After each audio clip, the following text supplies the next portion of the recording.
So The Creator was directed by Gareth Edwards and it stars John David Washington, Allison Janney, Gemma Chan, and Ken Watanabe. And in this movie, there is a war that's taking place between humans and artificial intelligence. And John David Washington and his crew of soldiers, they go into this area where this weapon made by someone known as the Creator is believed to destroy humanity. But when they discovered that that weapon is actually a child as a combination of human and artificial intelligence, John David Washington decides to protect the child, and basically there's this whole war that escalates even more. So this was a movie that looked intriguing, but honestly, I was not too interested in. Gareth Edwards, in my opinion, he's not the best director. I thought Godzilla was fine, but it didn't really blow me away. I really liked the Godzilla stuff, didn't really care for the human stuff. Meanwhile, he directed Rogue One, which was probably the darkest of all the Star Wars movies, but I also didn't care about most of the characters in that movie. Has a few cool sequences, but overall just okay in my opinion.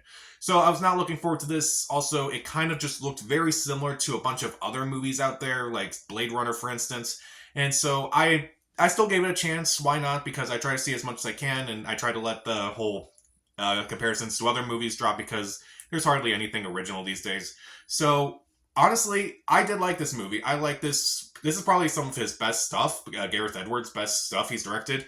I do think it's really well acted. I do think it is very interesting overall. Even though there's some things I don't like about it, I do like it overall. So let me just dive right into it.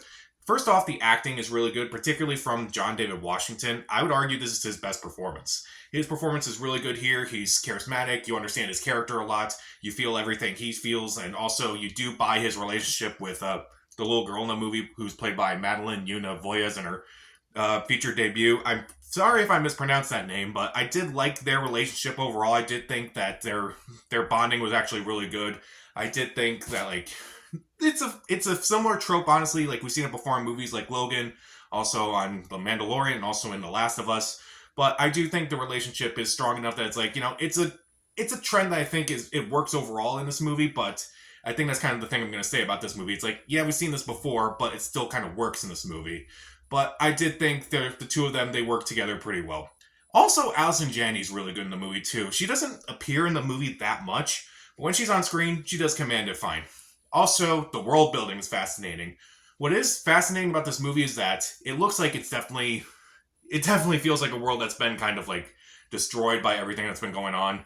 I do think the visuals themselves are also very fascinating as well, particularly like this giant thing that kind of like hovers in the sky throughout that movie.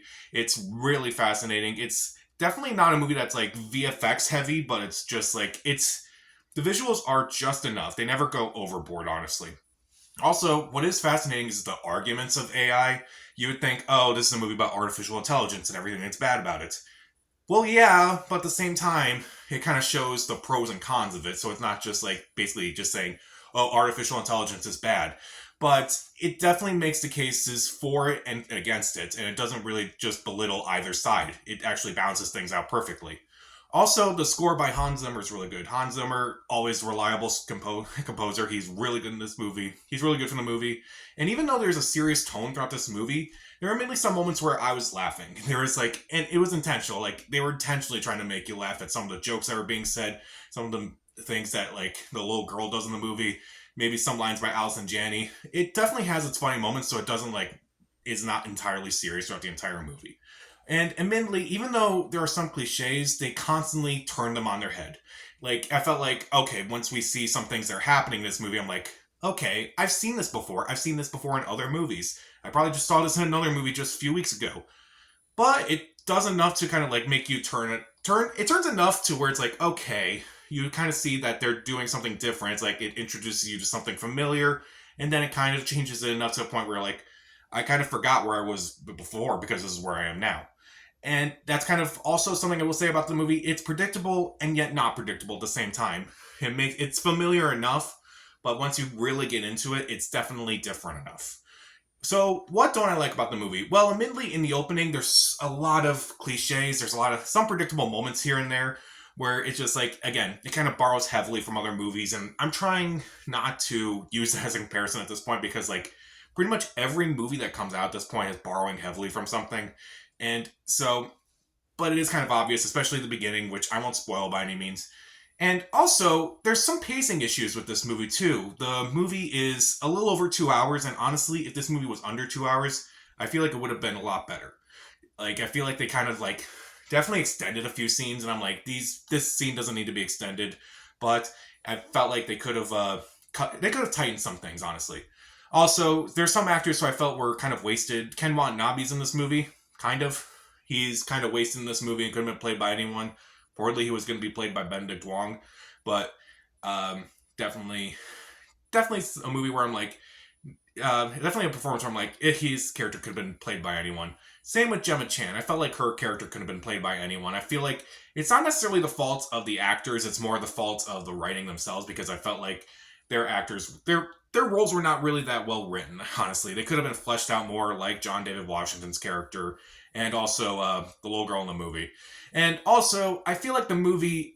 I'm willing to see like what the second weekend hold is like because I'm trying to see it like this movie's commercial because I feel like this movie's not really going to be that commercial. Already it's not doing well at the box office, but like I'm trying to see like is it going to like hold at the box office? Are people going to like check this out eventually? Because I feel like for the most part it isn't really that commercial. And I don't know if that's a good thing or a bad thing.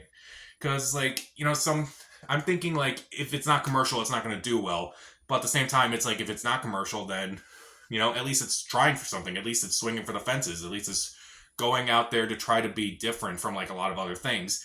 Sure, it shows off a lot of things that we're kind of accustomed to, but at the same time, it kind of just turns it enough to a point where, like, again, it's different enough, it's unique enough, just barely passes. But I still enjoyed it overall because the actors do a really good job. The world building is fascinating. The visuals are really good. The arguments are interesting. The score is really well done. And even though it's serious throughout, it does try to lighten it up. And the jokes in this are actually funny. I laughed more in this movie than I did in My Big Fat Greek Wedding 3.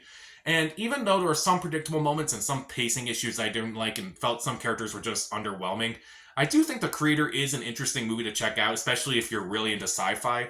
I do think it's a unique movie overall, so I'll give it 3 out of 4 stars. See it.